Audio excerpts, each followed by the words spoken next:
बच्चों स्वागत है आपका आपके अपने YouTube चैनल रोजगार विद सचिन पर।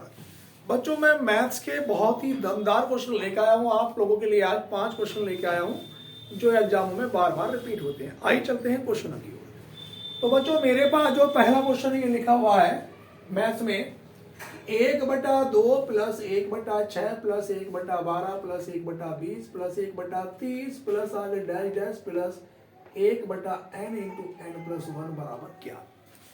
तो देखो ध्यान दो बच्चों, ये हमारे पास जो बच्चों मैथ्स की वीडियो है और मैं डेली कुछ ना कुछ मैथ्स और रीजनिंग में डालता रहता हूं। जो नए विद्यार्थी जुड़ रहे हैं वो यूट्यूब चैनल को हमारे जरूर सब्सक्राइब करें। अब देखो पहला क्वेश्चन बच्चों मेरे पास 2 लिखा, 2 के फैक्टर कितने हो सकते हैं 1 और 2। इसे मैं 1/2 को बच्चों लिख सकता हूं मैं कि 1 माइनस 1/2 ऐसे लिख सकता हूं। अब देखो प्लस बच्चों फिर मैं इसको लिख सकता हूं कि 1/2 माइनस 1/3 प्लस इसी प्रकार से बच्चों इसको 1/3 माइनस 1/4 आगे तक ऐसे चलता रहेगा डैश डैश प्लस के बाद ये 1/n और बच्चों ये माइनस 1/n प्लस 1।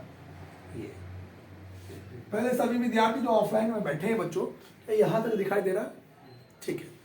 अब देखो ध्यान दो बच्चों, ये हमारे पास देखो इसके मैंने 2 के फैक्टर करे बच्चों, तो 2 के फैक्टर करने पर आएंगे देखो 2 के जब मैं फैक्टर करूंगा बच्चों तो 1 गुणा 2 आएंगे और 1/1 को मैं 1 लिख सकता हूं और माइनस 1 के बटे में फिर 2 तो 1/2।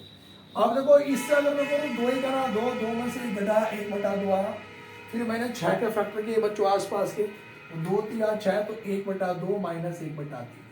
इसी प्रकार से 12 के फैक्टर आसपास के 1/3 माइनस 1/4 आगे तक चलते रहेंगे ऐसे ही। फिर यहाँ पर बच्चों आएंगे 1/n माइनस 1/n प्लस 1। अब देखो इसमें कंडीशन क्या होती है इस प्रकार के सवालों में बच्चों, ये वैल्यू इससे कट गई, इसी प्रकार से कटती जाएगी। सबसे बेहतरीन टेक्निक बच्चों करने की क्या है, अगर यहाँ पर शुरू वाला पद बचा है तो लास्ट में अंतिम वाला पद बचा होगा। तो यहाँ पर ध्यान दो बच्चों, ये मेरे पास 1 माइनस 1/n प्लस 1 और जब मैं 1 की गुणा किसी से भी करूंगा वही आएगा, इसकी गुणा यहाँ पे करूंगा तो n प्लस 1 माइनस का 1 और बटे में n प्लस 1। ये इससे कैंसिल आउट हुआ तो बच्चों आंसर बचा n/n प्लस 1। तो मैं कौन से ऑप्शन के साथ जाऊंगा बच्चों, डी वाले ऑप्शन। तो मेरे सॉरी डी ऑप्शन नहीं होगा बच्चों, n/, यहां पर मेरे पास बच्चों कहीं ना कहीं कुछ ना कुछ ऑप्शन में गड़बड़ तो नहीं हुई है। हाँ देखो ध्यान दो बच्चों, हमारे पास यहां पे आप लोग चेक करेंगे एक बार तो ये 1/n माइनस 1/n प्लस 1। तो बच्चों ये पहला वाला पद बचेगा और यहाँ पे लास्ट का बचेगा तो n प्लस 1। तो ये n प्लस 1 माइनस 1 बटे में n प्लस 1 ये इससे कट जाएगा। तो बच्चों सही उत्तर क्या होगा, n/n प्लस 1। मैं इसको बच्चों एक बार चेक कर लेता हूं आप लोगों के लिए। ऑप्शन हो सकता है इसमें से एक ऑप्शन इनमें से कोई नहीं होना चाहिए। इसमें बच्चों एक ऑप्शन इनमें से कोई नहीं होना चाहिए और एक किताब में मैं एक बार चेक कर लेता हूं बच्चों, क्योंकि इसमें ऑप्शन नहीं लिखे गए हैं और ऑप्शन होना चाहिए इसमें से एक ऑप्शन की इनमें से कोई नहीं होना चाहिए। यह ऑप्शन n/n प्लस 1 होना चाहिए बच्चों। चेक करता हूं मैं 41 क्वेश्चन, हाँ n/n प्लस 1 बच्चों सही उत्तर है। जो हमारे पास उत्तर निकल के आया कि n/n प्लस 1। आप इस वाले जो ऑप्शन को डी को सही कर लें बच्चों, ऑप्शन डी आएगा n into n plus 1, n/n plus 1 ये बिल्कुल सही उत्तर होगा। ऑप्शन लिखने में मिसप्रिंटिंग हो गई थी बच्चों, इसको आप लोग सही कर लेना। उसके बाद बच्चों मैं क्वेश्चन नंबर दूसरे की ओर चलूंगा। तो वो पहला क्वेश्चन बच्चों सभी विद्यार्थियों ने कॉपी कर लिया होगा। इसके बाद बच्चों में क्वेश्चन नंबर दूसरे की ओर में चलूंगा। दूसरे नंबर का जो प्रश्न है बच्चों मेरे पास ये लिखा है कि 867 प्लस 289 का वर्ग माइनस 867 माइनस 289 का वर्ग बटे में 867 गुणा 289। तो बच्चों ये दो ही संख्या बार बार रिपीट हो रही है, तो एक को मैं ए मान लेता हूं और एक को मैं कुछ देर के लिए बी मान लेता हूं। तो बच्चों इसे मैंने ए माना और इसे मैंने क्या माना, बी। तो यहां पर मेरे पास ये फॉर्मेट बनेगा बच्चों कि a प्लस बी का whole square minus a minus b का होल स्क्वायर और अपॉन बच्चों ये कितना निकल के आया मेरे पास a गुणा b, तो कितना आया a b। और इसका फॉर्मूला होता है बच्चों, देखो एक फॉर्मूला होता है कि a प्लस बी का whole square minus a minus b का होल स्क्वायर, फॉर्मूला होता है 4ab। तो बच्चों ये फॉर्मूला निकल के कितना आया 4ab और बटे में कितना बच्चों ab से ab घटा तो आंसर कितना आया बच्चों 4। और इस प्रकार का क्वेश्चन अभी यूपी ट्रिपल एससी पैट के एग्जाम में भी देखने को मिला बच्चों को। उसके बाद बच्चों मैं अगले क्वेश्चन पे चलूंगा बच्चों, सवाल नंबर 3 के बाद 3 पे चलूंगा कि यदि x बराबर 7 माइनस 4 अंडर रूट 3 हो तो x प्लस 1 अपॉन एक्स की वैल्यू क्या होगी। तो देखो ध्यान दो बच्चों, जब मैं इस क्वेश्चन को सॉल्व करूंगा तो बच्चों मुझे पूछा गया कि x प्लस 1 अपॉन एक्स की वैल्यू, जब मुझे x की वैल्यू दे रखी है बच्चों कि 7 माइनस 4 अंडर रूट 3, और जब कोई बटे में वैल्यू निकालते हैं तो सेम वैल्यू रहती है, चिन्ह बदल जाता है, तो ये वैल्यू आ जाएगी 7 plus 4 under root 3। 4 under root 3 plus का माइनस का कैंसिल आउट, 7 और 7 कितना हुआ बच्चों 14। तो मेरे पास जो सही उत्तर होगा बच्चों कौन सा ऑप्शन होगा इसका, डी ऑप्शन। डी बच्चों बिल्कुल करेक्ट आंसर होगा मेरे पास इसका। उसके बाद क्वेश्चन नंबर 4 भी बड़ा बेहतरीन है। क्वेश्चन नंबर 4 ये है बच्चों कि यदि 25a प्लस 25b बराबर 115 हो तो a और b का एवरेज यानी कि औसत क्या होगा। क्वेश्चन ये है।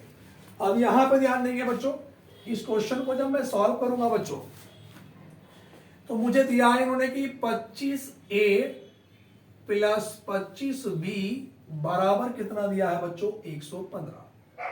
तो यहां पर अगर मैं देखो दोनों में कॉमन लूंगा तो बच्चों क्या कॉमन आएगा 25 कॉमन लिया तो ये बचा कि a प्लस बी बराबर 115 और 25 के पहाड़े से कट जाएगा 25 चौका 100 बचा 15 पॉइंट लगाया 0 तो 25 छक्का 150। तो बच्चों ये a प्लस बी की जो वैल्यू निकल के आ गई कितनी आ गई 4.6। अब ये तो योग निकल के आया, मेरे से पूछा क्या a और b का एवरेज कितना होगा औसत। तो बच्चों औसत क्या होता है पदों का योग बटे पदों की संख्या। तो a और b का अगर मैं औसत निकालूं कि a और b का अगर मैं एवरेज की बात करूं बच्चों, एवरेज बोले तो औसत, और औसत का फार्मूला होता है पदों का योग। तो पदों का योग कितना निकल के आया 4.6। पदों की संख्या 1 और 1 2 से डिवाइड करूंगा तो 2 दूनी 4 2 तिया 6। तो मेरे पास जो सही उत्तर होगा बच्चों वो कितना होगा इसमें 2.3। अब ध्यान दो, सवाल में कहा गया बच्चों कि 25a प्लस 25b बराबर 115। तो a और b का औसत, मैंने इन दोनों में क्या चीज कॉमन लिया बच्चों 25 कॉमन लिया, तो यहां पर क्या बच्चा a और यहां पे बच्चा b बराबर में 115। 25 के पहाड़े से 25 चौका 100 25 छक्का 150। a प्लस b का जो योग निकल के आया बच्चों कितना आया 4.6 निकल के आया। अब मेरे पास औसत पूछा तो बच्चों औसत बराबर पदों का योग बटे पदों की संख्या। 4.6 को 2 से डिवाइड करूंगा 2.3। तो बच्चों इनमें सब में एक ई विकल्प ये था कि इनमें से कोई नहीं, वो हमने लिखा नहीं था, इसका विकल्प है इनमें से कोई नहीं। तो सही उत्तर बच्चों क्या होगा, हमारे पास सही उत्तर होगा बच्चों ई, यानी कि इनमें से कोई नहीं। ठीक है, उसी प्रकार से हम बच्चों क्वेश्चन नंबर 5 की ओर चलेंगे। देखो 5 नंबर का जो सवाल है बच्चों कि एक सब्जी विक्रेता 1 रुपए में 2 की दर से नींबू खरीदता है अतः 3 रुपए में 5 की दर से उन्हें बेचता है, तो उसका लाभ प्रतिशत कितना होगा। तो यहाँ पर ध्यान दो, ऐसा क्वेश्चन करने के लिए बच्चों हमेशा एक तरफ मात्रा लिखेंगे और एक तरफ आप क्या लिखेंगे रुपए। सवाल में कहा एक सब्जी विक्रेता 1 रुपए में 2 की दर से 1 रुपए में मात्रा कितनी है बेचता है या खरीदता है, अर्थात 3 रुपए में 5 की दर से उन्हें बेच देता है 3 रुपए में 5 की दर से।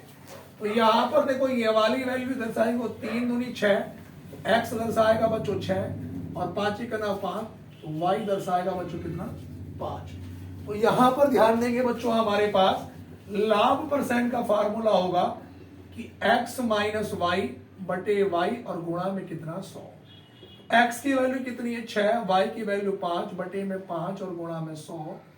तो 6 में से 5 घटाया 1 बटे 5 गुणा 100, 5 के पारे से 20 बार, तो कितने परसेंट का लाभ होगा बच्चों?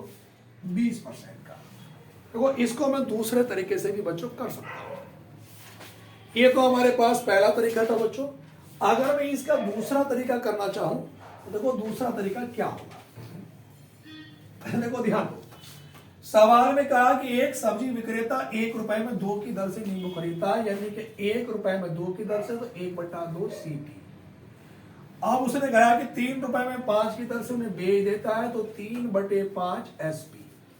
मैं इनमें क्रॉस मल्टीप्लाई करूंगा तो 5 ही का नाम 5 CP बराबर 2 या 6 SP। अब एक बात बताओ, हमने कोई चीज 5 रुपए में खरीदी और 6 रुपए में बेच दी, तो मेरे पास इसमें लाभ कितने का हुआ? 1 का। खरीदी कितने में थी? 5 में, और गुणा में 100। 5 के पारे से 5 दूनी 10, तो कितने परसेंट आया बच्चों? 20%। जो मेरे पास सही उत्तर था बच्चों वो कितने परसेंट था? 20%। सभी विद्यार्थी वीडियो को ज्यादा से ज्यादा शेयर करें अपने दोस्तों को भी, ताकि जिन्हें हमारे YouTube चैनल के बारे में बच्चों नहीं पता उन तक भी पहुंच जाए। और वीडियो कैसी लगी कमेंट बॉक्स में जरूर बताएं। धन्यवाद।